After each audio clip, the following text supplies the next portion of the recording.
కొంచెం చచ్చిపోండి మావయ్య గారు. చచ్చిపోనా? ఇప్పుడే చచ్చిపోండి. చచ్చిపోనన్నా, మీకు తెలియకుండానే మీ ప్రాణం పోయేలా చేస్తామండి.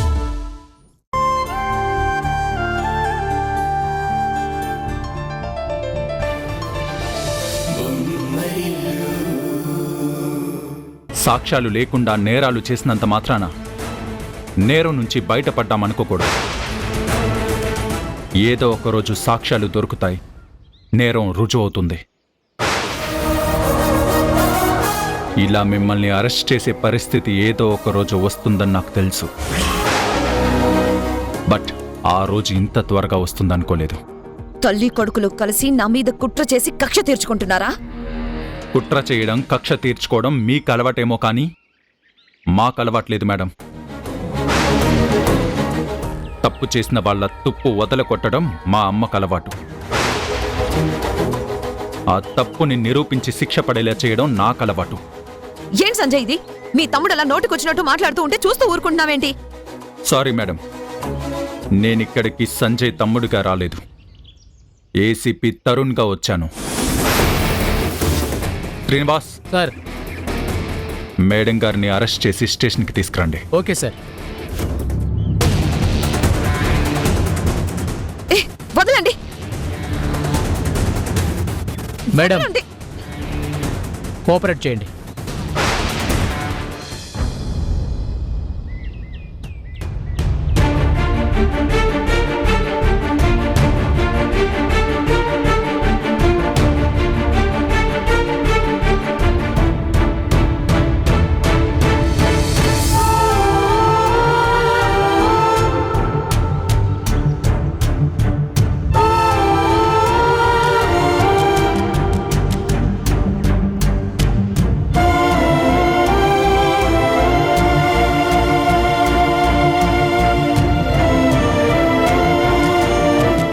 కర్మ ఎవ్వరిని వదిలిపెట్టదు.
కంపెనీలో పనిచేసే కార్మికుల ప్రావిడెంట్ ఫండ్ ని ఆ యాజమాన్యం దుర్వినియోగం చేసింది. ఈ విషయమై పీఎఫ్ కమిషనర్ కి కంప్లైంట్ రావడంతో ఆ కంపెనీ యజమానురాలు మేఘనని పోలీసులు అరెస్ట్ చేశారు.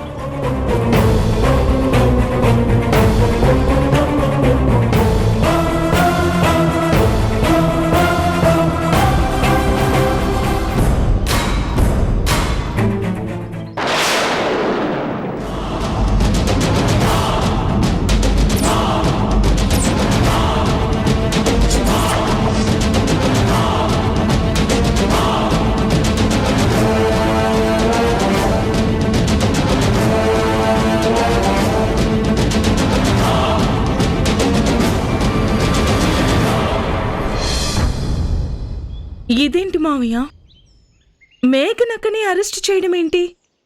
తప్పు చేస్తే అరెస్ట్ చేయక సన్మానం చేస్తారా? కార్మికుల సొమ్ముని అడ్డగోలుగా వాడుకుని వాళ్ళకి అన్యాయం చేస్తే వాళ్ళ ఉసురు తగలకుండా ఎలా ఉంటుంది? కంగ్రాచులేషన్స్ కిరణ్.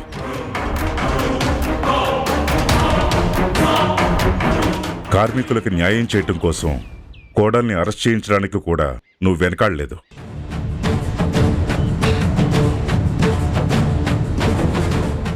అంటే ఇదంతా మీరే చేశారా అత్తయ్య? మేఘనక్క అరెస్ట్ అవ్వడానికి కారణం మీరేనా? తను చేసిన తప్పే అసలు కారణం. తప్పు చేసినప్పుడు తన మన చూసుకోకుండా తగిన శిక్ష పడేలా చేయాలి కదా. మనల్ని మోసం చేసినట్టే కంపెనీని నమ్ముకున్న కార్మికుల్ని కూడా మోసం చేసింది. నా దృష్టిలో, మీ మావయ్య గారి దృష్టిలో కార్మికులంటే ఎవరో పరాయి వాళ్ళు కాదు, మా బిడ్డల్లాంటి వాళ్ళు.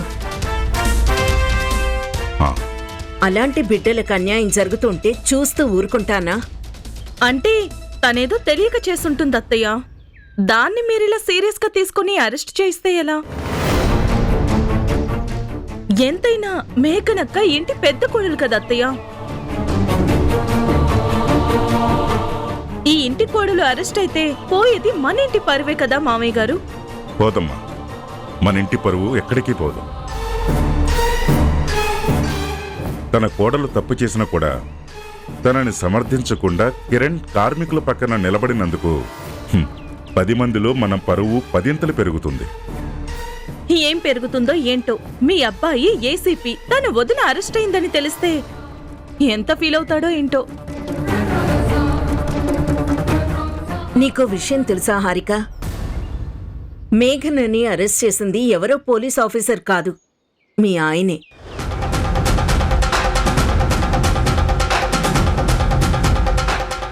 మీ ఆయనే మేఘన ఆఫీస్కి వెళ్ళి తనని అరెస్ట్ చేసి పోలీస్ స్టేషన్కి తీసుకువెళ్ళాడు.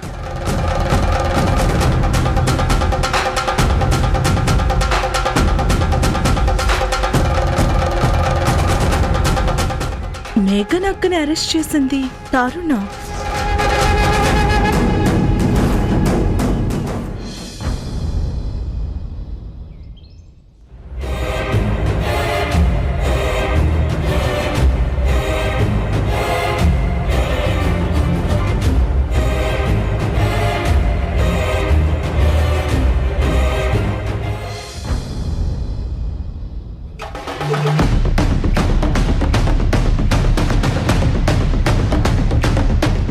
ఏంటి మేడం దీర్ఘంగా ఆలోచిస్తున్నారు? ఈ కేసు నుంచి ఎలా బయటపడాలా అనా? వన్స్ ఈ సెల్లో పడ్డాక బయటికి రావడం అంత ఈజీ కాదు మేడం. ఈజీగానే బయటకు వస్తాను. నేనెవరో తెలుసు కదా. అయ్యయ్యో, మీరు తెలియకపోవడం ఏంటి మేడం? మోసం చేసి అత్తామామల ఆస్తులు కాజేసిన మీరు తెలియకపోవడం ఏంటి? సమాజంలో మీకు గౌరవం దక్కాలి అంటే పక్కన భర్త ఉండాలి అని తెలిసి సంజయ్తో కాపురం చేస్తున్న మీరు తెలియకపోవడం ఏంటి? కంపెనీలో తమరు చేసే అడ్డగోలు పనులకి అడ్డం పడుతున్నాడని కట్టుకున్న భర్తనే ఆఫీస్ నుంచి బయటికి వెళ్ళగొట్టినా మీరు తెలియకపోవడం ఏంటి మేడం? తరుణ్, నువ్వు చాలా ఎక్కువ మాట్లాడుతున్నావు. నేను తలుచుకుంటే నిన్నేం చేస్తానో తెలీదు. లుక్ మేడం, నేనిప్పుడు జస్ట్ తరుణ్ణి కాదు, ఏసీపీ తరుణ్ణి.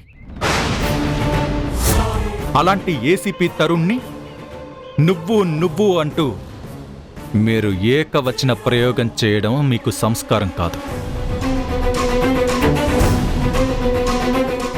అరెస్ట్ అయిన మీతోనే నేనింత గౌరవంగా మాట్లాడుతూ ఉంటే